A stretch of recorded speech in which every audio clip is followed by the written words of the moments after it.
ఇంత బాగా సక్సెస్ ఉన్నప్పుడు కూడా చాలా మంది ఎందుకు జాయిన్ అవ్వరు సార్ ఈ ఫీల్డ్ లో? చాలా మంచి ప్రశ్న.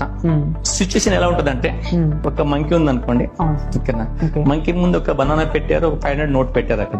అదేం చూస్ చేస్తుంది? అది బనానా తెలియదు. 500 ఇన్ని బనానాలు వస్తాయి కదా, దానికి ఏం కనిపిస్తుంది? బనానా కనిపిస్తుంది.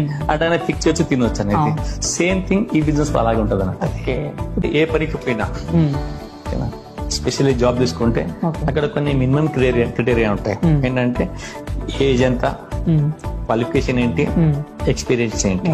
వెస్టీజ్ బిజినెస్ చూసినప్పుడు ఓకేనా, దీంట్లో ఇవి ఏది అక్కర్లా.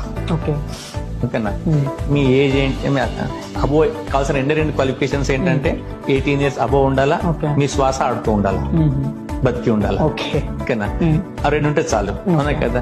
మీ చదువు ఎంత, మీ బ్యాక్గ్రౌండ్ ఏంటి, మీకు ఇన్కమ్ ఏంటి, మీరు పొట్టిగున్నారా, గట్టిగున్నారా, తెల్లగున్నారా, అవన్నీ ఏం చూడబడవు.